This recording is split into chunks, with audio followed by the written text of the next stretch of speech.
the best leaders are the ones that question themselves the most. I had to address the elephant in the room that I'm young for the position. As a company grows, of course, in the beginning, you kind of have to be a bit disorganized because you're looking left and right for opportunities. But then as the company reaches a certain size, then you need to have more organization. You need to be very deliberate about how information flows. And so you have a need for processes. Max Notter is the co-CEO at Humanoo in Berlin. What makes Max's story a little bit different to others around him is that he joins Humanoo as co-CEO in a company that was already established and had a very much established team and place in the market.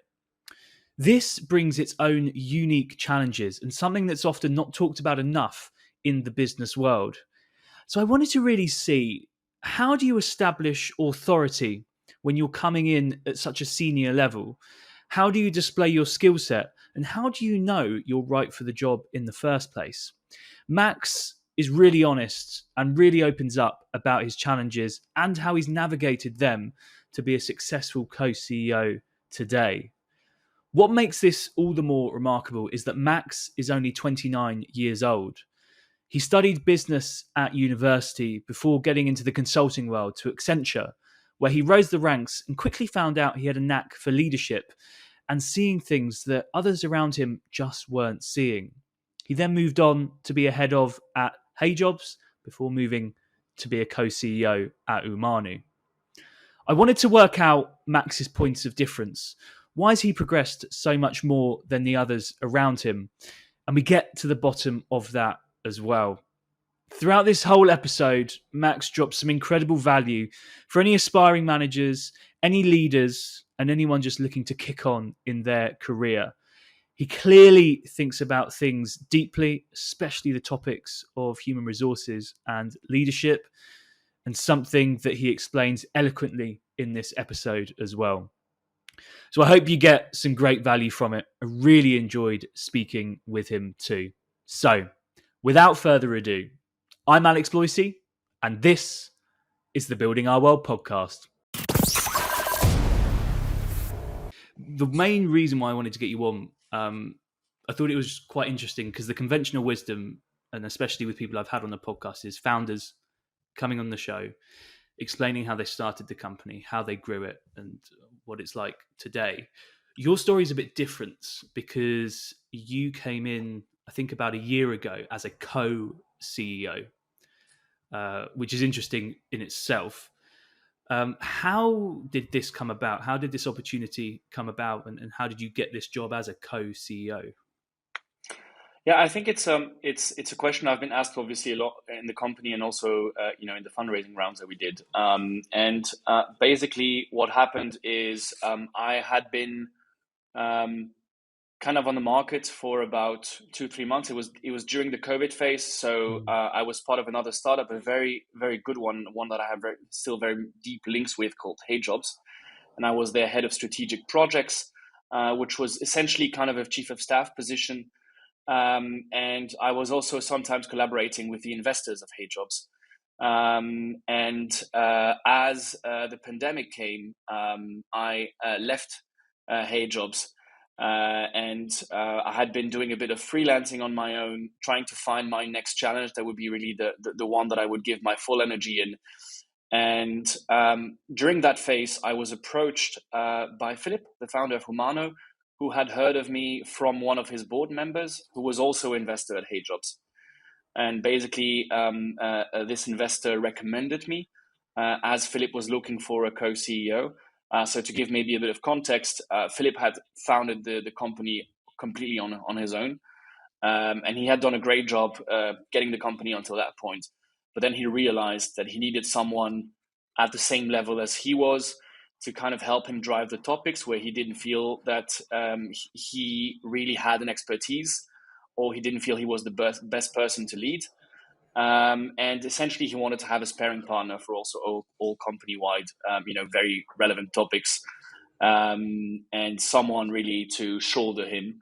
I was approached by Philip in a very, very nice call, and he basically laid it out and said, I'm looking for a co-CEO, a managing partner with me, and then we kicked the ball rolling, and it took quite some time to make sure that we were both ready, that we were both thinking it made sense. I even extended the interview process myself just to make sure that I was, the right person and that I fully understood what the challenges would be. And I'm very happy that it came to fruition, basically.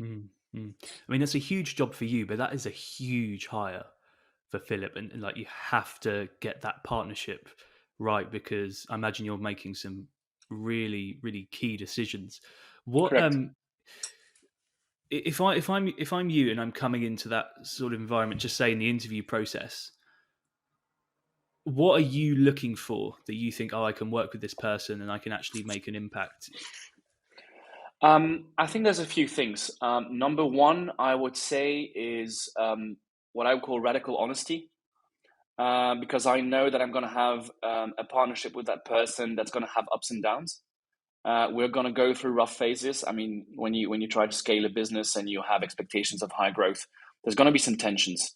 And I think we should be going into these tensions with the right mindset and with a high sense of trust.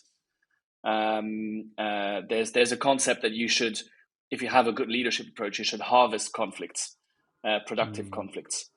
And so I was looking for someone that I had the feeling I could really trust, and someone that would also trust me. So trust is number one component.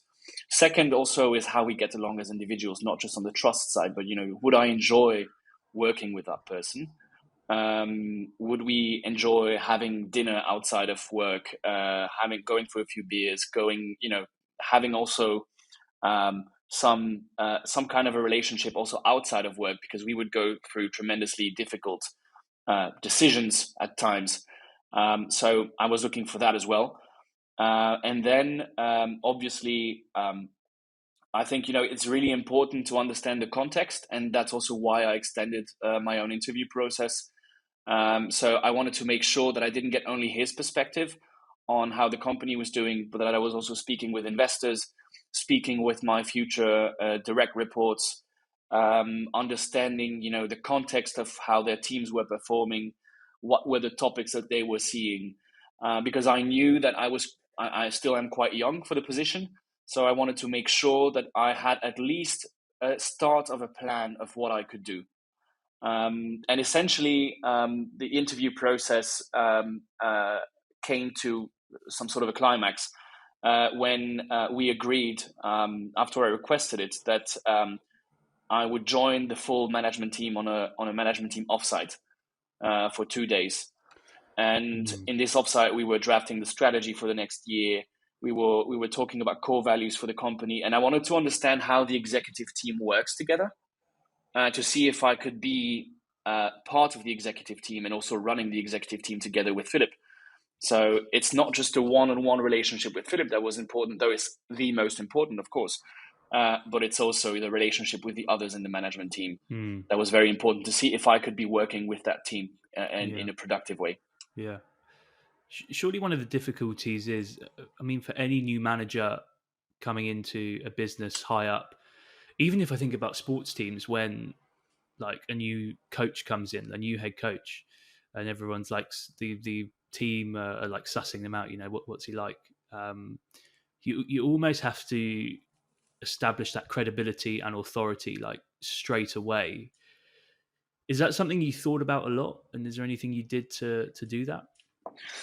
Yeah, so I think this was really a critical point, because I was dealing with kind of a dilemma. Number one, I needed to establish authority and trust as quickly as possible, as you mentioned. Number two, I had to address the elephant in the room, that I'm young for the position. So I couldn't come just straight out the gate and tell everyone, listen, I'm going to rock this. I'm the best for the job, because it's just not credible. So I needed to show that um, I had confidence in my ability to rise up to the challenge, and that I had done the proper due diligence to understand that I was maybe the right person to do that. Mm, And so I spent quite a lot of time, from the time I signed the contract to the time I started. I had about a month. to get prepared and also to take some time for myself before the new challenge. And I spent quite a lot of time thinking of how I was going to do it. And I guess the approach was kind of a two-way approach. Number one is I made sure that within the first 2 or 3 weeks of me being present in the company, I had coffee chats with every single employee because I wanted to get to know them, understand their concerns, their fears, their aspirations, their ambitions, what they thought about the company. I wanted to make sure that I had their perspective as well. So that kind of gave me quite some credibility in the company because our current employees saw that I was, really keen on listening and making sure that I got all the information. And then I think the most critical part was the part where I introduced myself, and I had great support from Philip there. But of course, I needed to fly with my own wings, so to speak. And I chose the approach of vulnerability. There, I'm a strong believer in vulnerability, Yeah. and I think that vulnerability actually is a factor of strength and can display strength. So what I did is I went into the call where I introduced myself. It was still COVID, so not everyone was in the office. I went into the call where I introduced myself and I said, yes, I'm young, and I might not get everything right at the first try. I'm gonna try and get as much as I can right. But I'm also looking forward to have a few failures with you because I think we're all going to learn. I'm looking forward to the challenges and the victories, but I'm also looking forward to the less shiny parts because I Mm. think we can all grow together. And Mm. so basically, I was trying to display like confidence that we can rise up together as a team, and confidence that I was not going to be the guy, the messiah that was going to make everything right Mm. from one day to the next, but that I was going to give my best. Mm. Then I went on and kind of showed what experiences I had done before that gave me that confidence. And there were a few that gave you good hints that I would be the right person. And so I tried to explain them, but without making them too bright, because I really wanted to capitalize on, I wanted to get the feeling across that, this is a guy that really wants to do the job right. He wants to do his best. He has some qualifications that are interesting, but it's really about who he is as an individual that's going to give the confidence that he can do it. Mm. How was it actually received, though, in practice with the people you were meeting? I think it's always quite difficult to understand exactly how that feels because especially when you come in as an executive, it's understandably difficult, to really get honest feedback from day Mm. one, especially when you Yeah. meet people for the first time.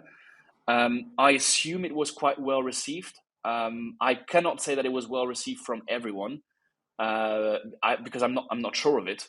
But I think I knew that time would prove if it came across in the positive way, and I think we had anonymous surveys, not necessarily on how I introduced myself, but anonymous surveys on what the employees thought about the company, and I think that I've been able to show that the initiatives that I had put in place were really in the interest of the company and Mm. in the interest of our employees.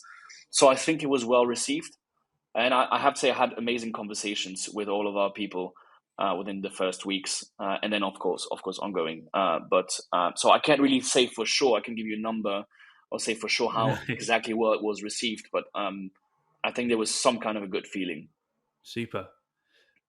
So you mentioned about the co-CEO partnership, and you almost have to complement each other's skill sets, and I know that's so important, and many board level people will tell you that. So you're coming into the business. What are you bringing in? What's your kind of thing that you bringing into the board, and that you're in charge of now and in the years to come as well? So I think it's. I mean, you mentioned it, right? Complementary skill sets are very important, and it's also complementary perspectives and complementary attitudes, so to speak. And so what I realized is, Philip, our founder. He's extremely good at sales. He's the guy that has also the vision on the market. He understands really well how to position the company, and he knows the product in and out. So we realized that I was not going to be, and I don't feel myself as a salesperson. So I knew I was going to be very little involved in sales. However, I really have a knack and a passion for human resources, for finance, for basically organizing. I'm an organizer, and I knew that that's also not what Philip preferred to do himself. So it was quite clear that the split would be that he was going to take care of sales, product, and marketing, and I was going to take care of the rest. So I was going to take over business intelligence to make sure that we could fuel these teams with the data that they needed. I was going to take care of human resources, so we had more structure, more unbiased processes in the company for promotions, for salary increases. That we would give each person a fair chance. That we would set up the right kind of processes in finance that would enable us also to go for fundraising together. That I would bring that strategic perspective and strategic structuring, and basically that I would bring governance. I think that's one topic that I'm really passionate about, because as a company grows, of course, in the beginning you kind of have to be a bit disorganized because you're looking left and right for opportunities. But then as the company reaches a certain size, then you need to have more organization. You need to be very deliberate about how information flows, and so you have a need for processes to be put in place. And I think that because I was a management consultant and then a strategy consultant for quite some years, and I was a process expert in the first 2 years of being a management consultant. So I was trained in understanding how things work, lay out a process, optimize that process, and make sure that the information is well distributed. And so that's in a nutshell what I'm focusing on. And then of course in a variety of teams and variety of topics, but essentially that's what I'm doing. So making sure that we can align people, that we can set the right targets, that we can set the right communication, that everybody knows what everybody's doing. That's really what I'm focusing on as a leader in the company. Super. What's it like? I mean, is there like a science behind these processes and human resources? So I'm the complete opposite. So I'm like sales, marketing, branding. I'm much more process orientated now. I mean, when I first started doing recruiting, oh my god, it was a disaster. So is there like, I mean, I've never worked in a management consultancy, and we'll come on to that now. So what is like the science behind implementing these processes and human resources in a nutshell, would you say? Because I'm really Um, not in that world. I think it's less of a science and more of an approach. So more of an attitude towards processes. So I think number one is really having an open mind and having the ability to deep dive into anything that is not fully understood. Sometimes when you ask someone how they do their job, they're going to tell you just the tasks, but you need to really go deep and say, why do you do that task at that moment? Why is this important? Have you thought of doing it in another way? And what did you try on the way? Why didn't that work? And then getting the first picture of how something is being handled is relatively easy, I would say. And then you need to kind of map it out. And once you have it mapped out, then you can try to understand, going kind of compartmentalizing the steps, and really making sure that you identify where are the possible bottlenecks, where is the real difficult part of the process, and then I think it's really important to have. I think it's more project management skills than really process management skills, because having a good idea of what the optimal process might look like is also not that difficult. But then it's about getting the people on board with you, helping them understand why they need to change what they're doing. So very much a fan of Simon Sinek's approach of start with why. So you need to get people on board about why it's important. You need to get a shift in mentality as well, which I think is super important. So if something runs well right now, it doesn't mean it's going to run well in 6 months when you have twice the number of clients. So you cannot just wait for 6 months for the process to not be effective anymore, and then when it's not effective, then change it. You need Mm. to bring that mentality of like, okay, challenge whatever you're doing now. It doesn't mean you have to challenge it all the time, but just try and think of what it's going to look like in 6 months. Is that a process that you can keep in 6 months? How do you change it? And when it comes to your specific point about HR, I think it's very much related to values, and to what you're trying to reach. And then it's about getting the right best practices from the market. I think there's Mm. a tremendous amount of literature, of articles, and also of connecting with experts that can help you. And so I think you need to identify what you're trying to reach with HR processes. For me, it was quite clear. I wanted to have more cohesion in the company. I wanted to make it very clear that processes would be structured because it makes them unbiased, especially in situations like salary raises and promotions. Because if you have no process there that anyone can ask at any time, and then it's the people that trust themselves most to ask that are going to get them, Mm. meaning you have a bias towards people that are maybe more introverted, or maybe have a bigger imposter syndrome or whatever, but that's not depending on their performance. Oh, okay. So how do you give these people a chance? And then you need to structure it, make sure that everybody is assessed the same way, so that they have a sense of having equal chances.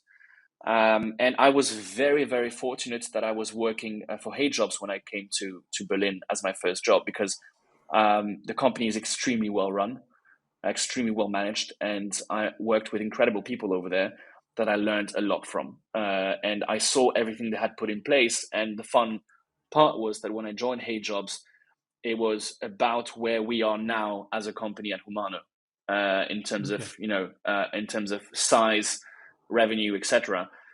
So I had seen everything that Hey Jobs had put in place, and I could kind of pick and choose what I really believed in and what I really liked, and build on that experience. So it's about getting the right set of values, understanding the right approach, not being afraid to ask for advisors and mentors that you have, and really being open, Mm. to just pick and choose what you like best, and what you think is going to have the best value, because you can't just take something that works well in a company and implement the same in another. But I think it's really a question of mindset for Yeah. you, and then instilling that mindset into your teams. Yeah. So I wanted to come on to that. I think coming up with processes and policies and initiatives is difficult, but I feel the most difficult bit is getting people on board with it.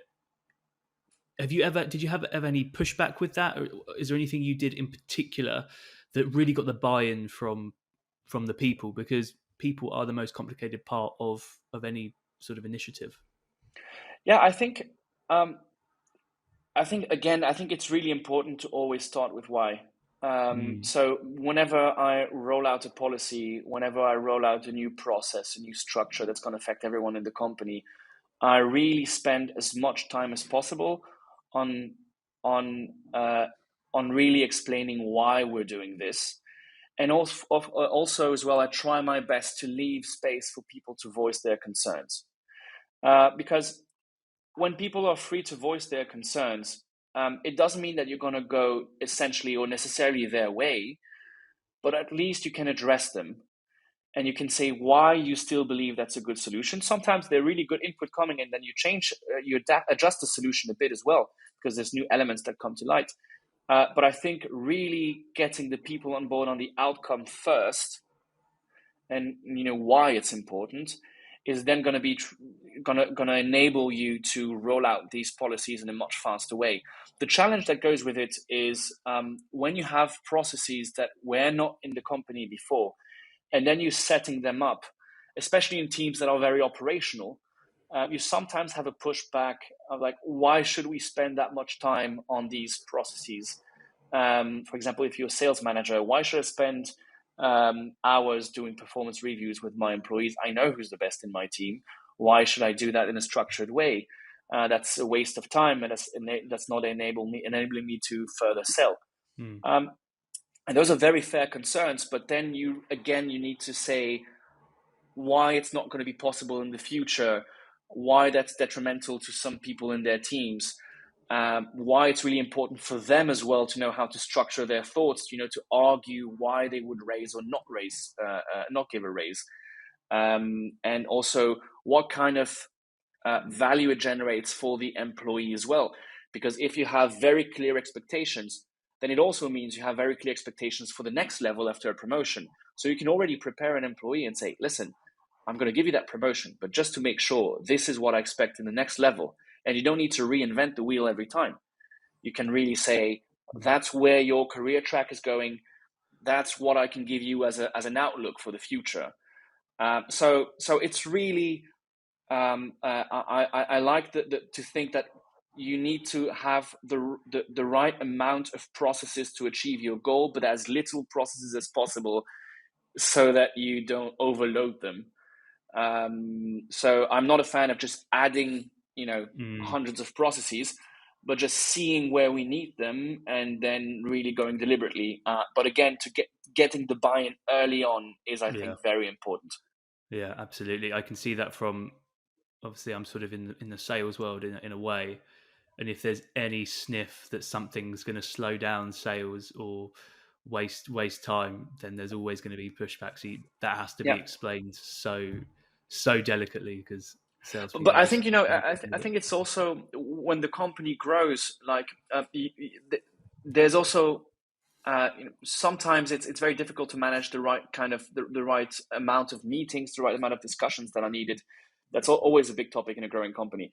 But I think if you make it visible to people that investing that maybe 30 minutes a week or 1 hour Yeah, every 2 weeks is actually going to help them to accelerate, because they will spread what they need throughout the company, and this exchange is going to then, taking back the example of sales, if they really are able to communicate very clearly what they need from product and tech teams, and they say why they need it, then those teams can prioritize these further developments that are going to enable sales to sell more or to sell in exactly. an Yeah. easier way.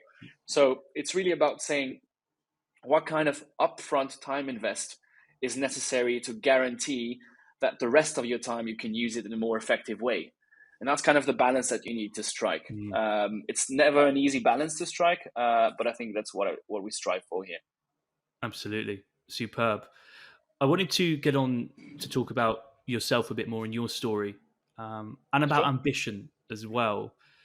So you studied sort of business Correct. at university, Correct. and then went into the consultancy world and rose up. And I know you were high at Hay Jobs, and now you're co-CEO. You admit to yourself that you're young. How old are you now? I'm 29. Wow, that is young co-CEO. Yeah. So where you've risen up the ranks, where has this ambition, would you say, come from? Because most 29-year-olds aren't one where you are today. Well, I think I need to start with saying that I had tremendous luck. It would be foolish for me not to admit that.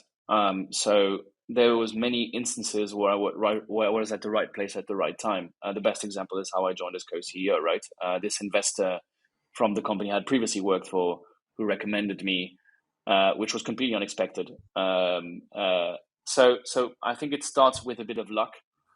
Then I think the second thing is, I have been raised with always very high expectations that whenever I do something, I try to do it right. I try to do it the best I can.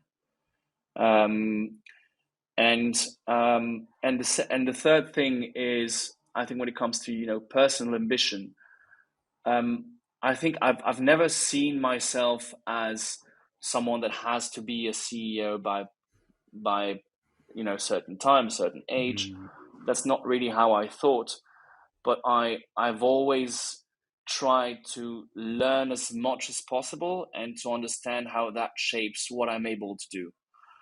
And so in many instances, I was surprised by the leaps I was able to take. But then when I saw these opportunities, then I fought for them.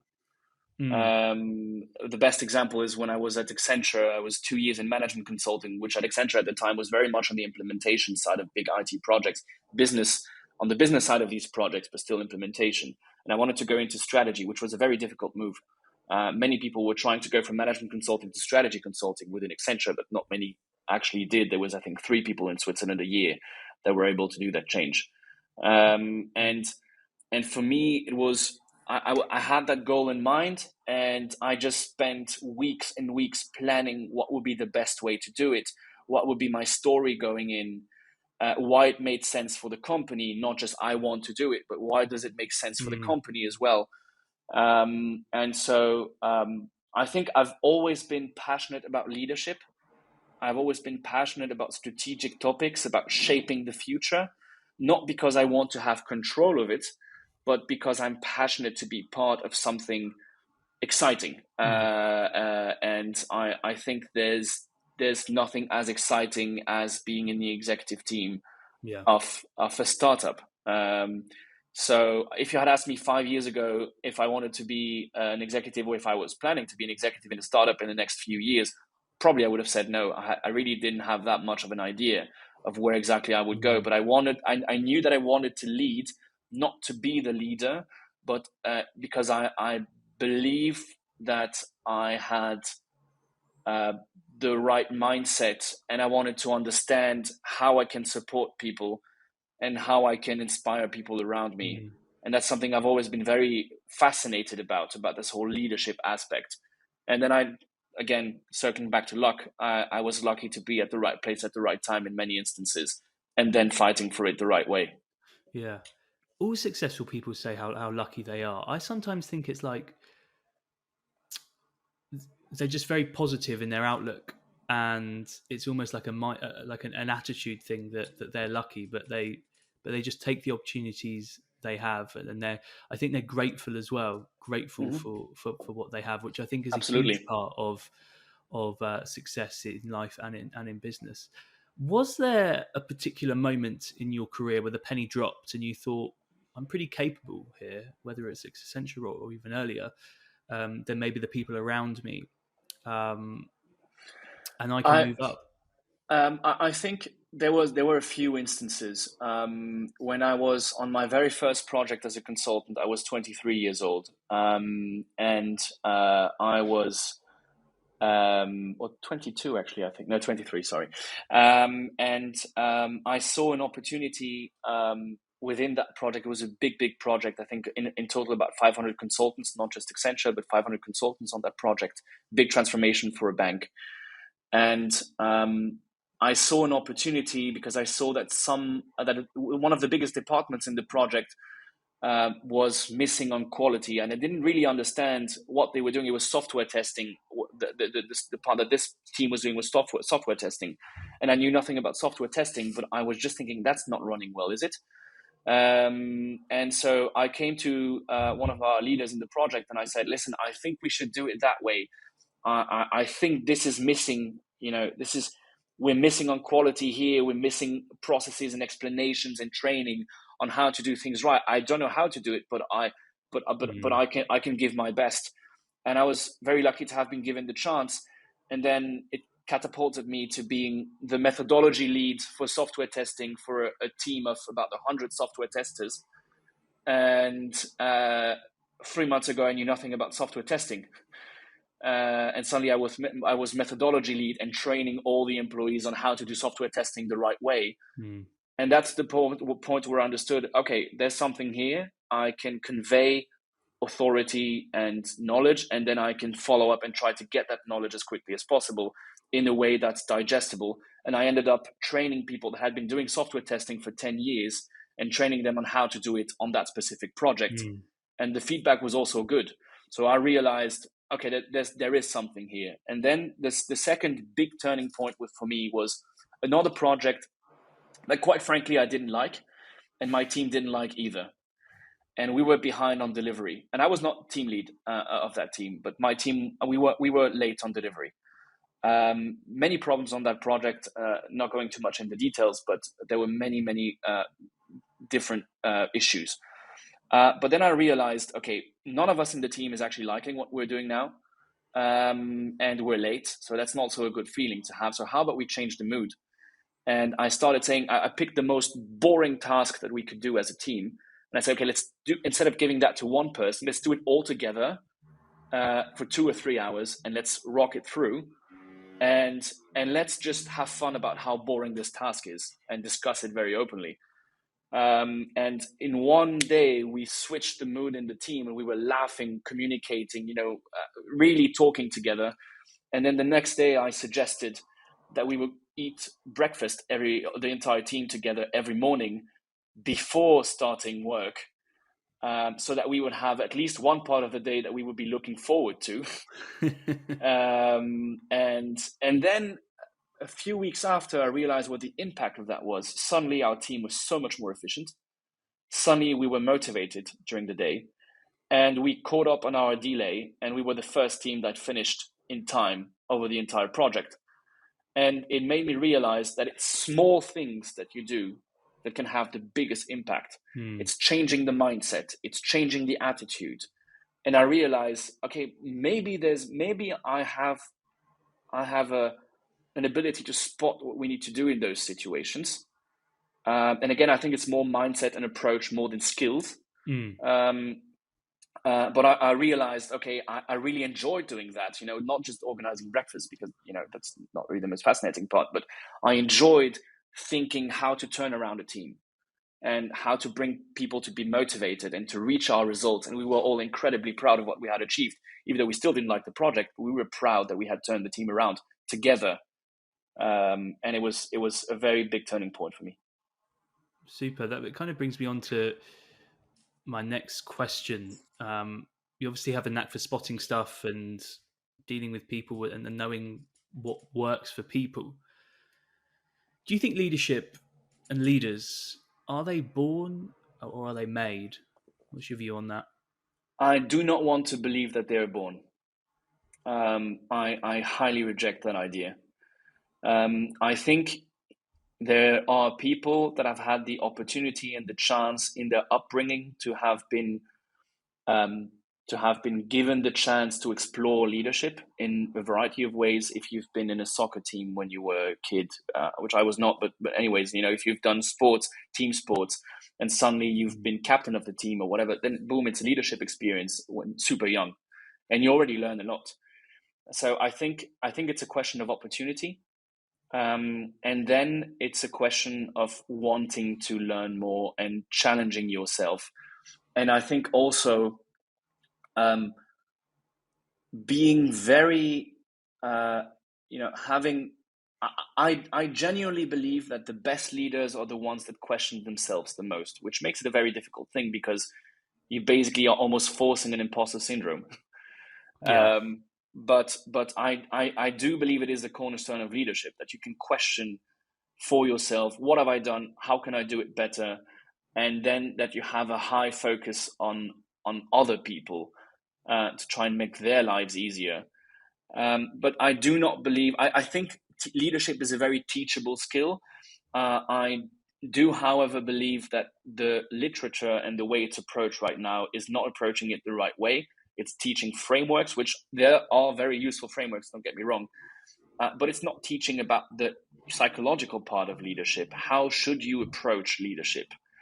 How do you define your own system of values as a leader, which I think is tremendously important. What do you intrinsically believe in? Because if you have a strong set of values for yourself, then your people get consistency, and consistency is so important to establish leadership. Because if you're going left and right and changing your mind the entire time, then people think you don't know what you're doing.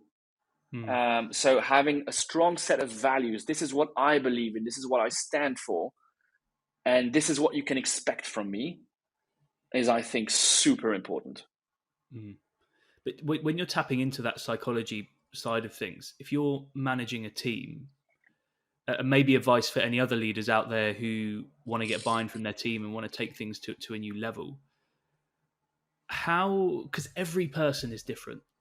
It's the old, I say a lot of sports analogies because I've played rugby all my life, so I always go on to that. But Yeah. there's always the player that you have to put your arm around them to get the best out of them, and sometimes there's a player that you have to give a bollocking to get the best out of them.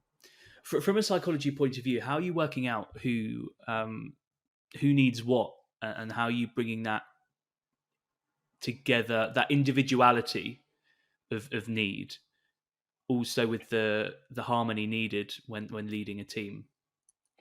Um, I don't think there's a single most effective approach because, as you said, everyone is different. So you need to be, I think you need to stay open to seeing how everybody should be managed or handled or talked with.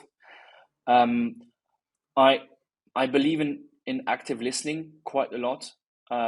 So and also being very direct. Um, but there's this framework of radical candor, a great book that I can recommend. I don't have the author in mind right now, but great book. What it says is you should be direct, but from a place of care.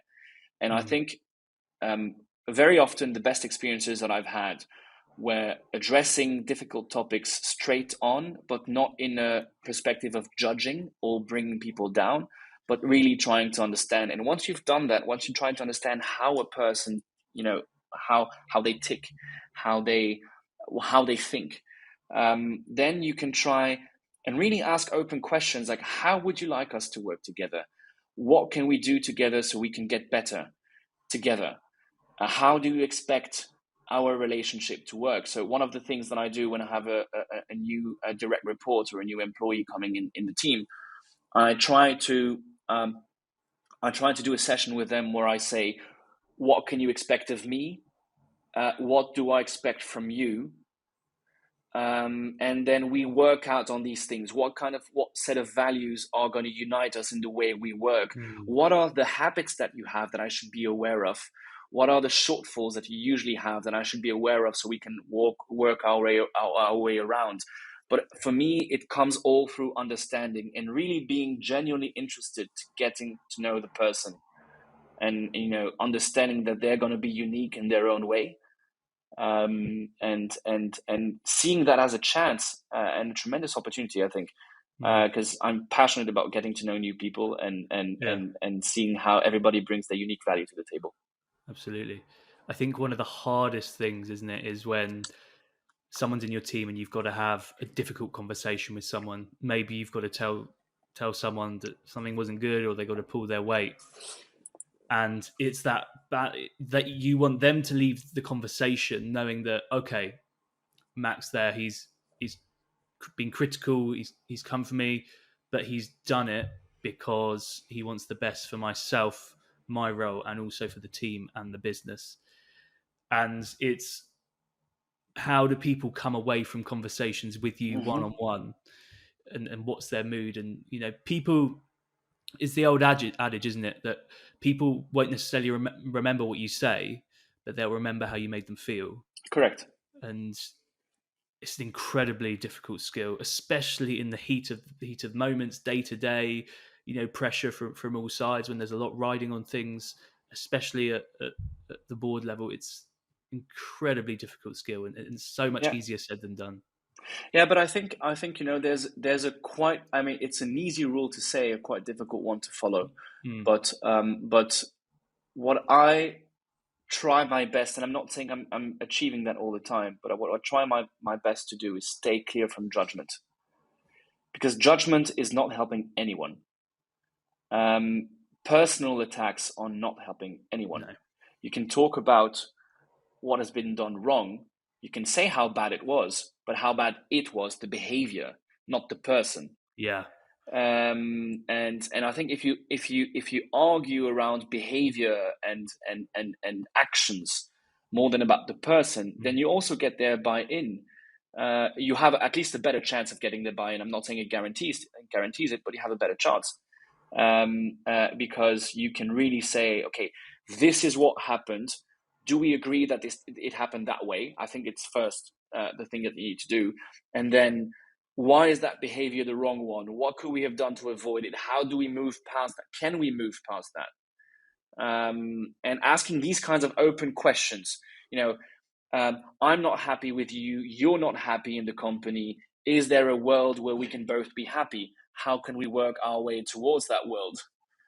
and trying to get the people on your side of the table as much as possible. And again, easier said than done, obviously. But I think if you have that kind of approach to it, so steer clear away from judgment, and try to ask questions like how can we reach a situation where we're both happy, that I think you have the best chances Mm. to reach the outcome that you want. Absolutely. I think it's a question of language as well. I do a lot of work with tech companies, obviously recruiting, but one of the main things is language when it comes to feedback, especially Of coding course. challenges. Software engineers, their craft is coding; it's their career. They're very proud of what they do, and we tried to move away from, say, if a candidate has submitted a coding challenge, it's not, your code here is bad, or Hmm. your code here doesn't work. It's this code, this line of code, um, It's not doesn't optimal. It's not the particularly. right one. It's not optimal. Have you maybe looked at X? And it's a much better way, because no matter how like hard skinned you are, um, you do take things personally, like we all do. We're all Of human. course. And even if it's little tiny comments, especially if you're working in an organization, it all builds up day to day. So really kind of important in Of terms course. of a Yeah. language thing. And it's something I never even thought of like before. It's only work Hmm. I've done this year. I did it with a particular company where we had to really rephrase and reframe how feedback was given in interview processes. And it's super interesting, and such an easy thing to do as well.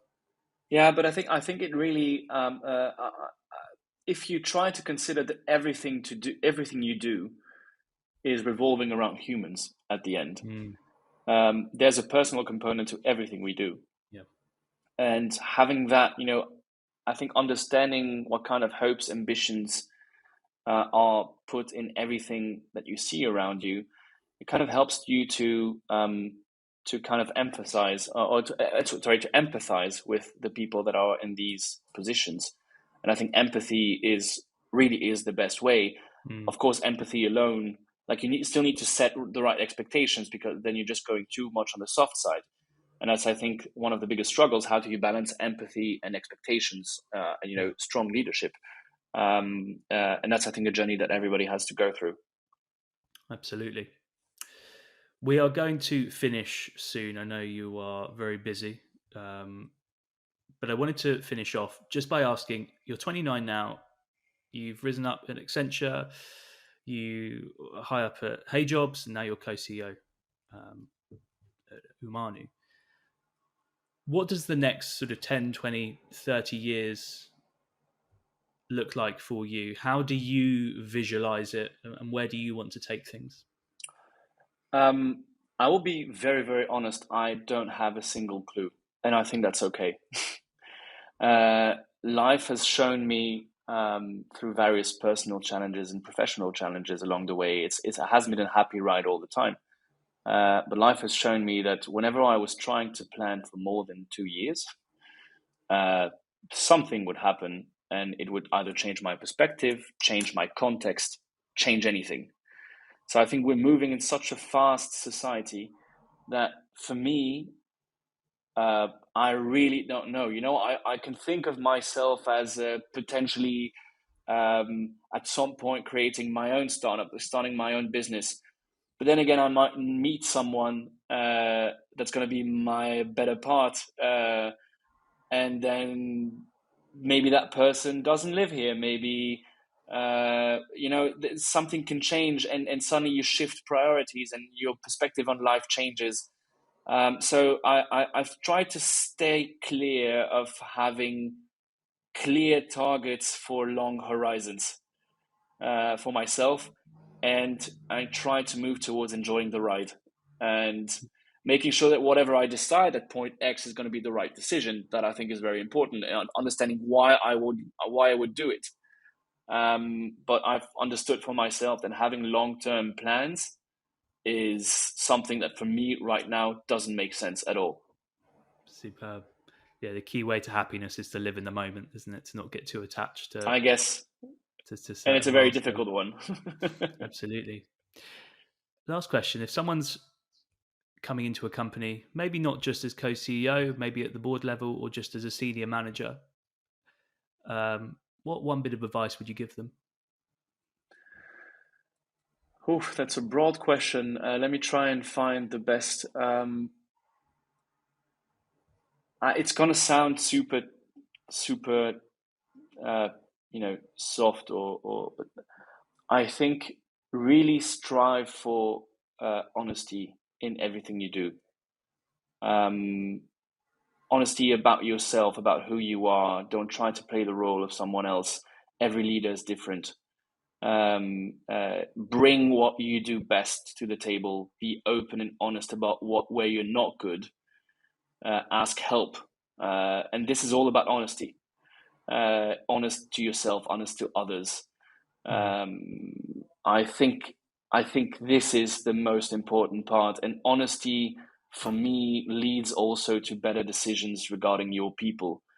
And really try to. I think honesty and empathy are the biggest here, if I can allow myself to say too. So honesty and Yeah. empathy. Really try to understand others and understand what you do is gonna how what you do is gonna impact them, and how would you like to be treated if you were in their shoes. It sounds so obvious, but for me I think it's so important.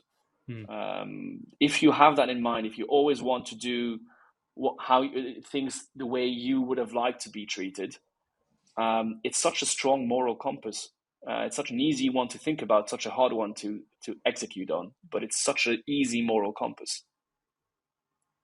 Absolutely. Well, Max, thank you so much for coming on and sharing your wisdom in your journey. For someone so young, you've already done so much, and the years ahead are going to be super exciting as well. So, thank you for taking the time early on a Friday morning to come on. Thank you so much, Alex. I really enjoy having the chance to come here and share my learning, my experience. And thank you so much for the brilliant moderation and the brilliant questions. And yeah, wishing you also all the best. And let's keep in touch, of course. Absolutely. Thank you. Thank you so much for listening to the Building Our World podcast. Every view, stream, and download is massively appreciated. If you're new here, then please go back through the catalogue. There's some great gems from some of the brightest and the best in Berlin tech. And if you really like what you hear, then please do hit that follow and subscribe button. That's it for now, but until next time, goodbye.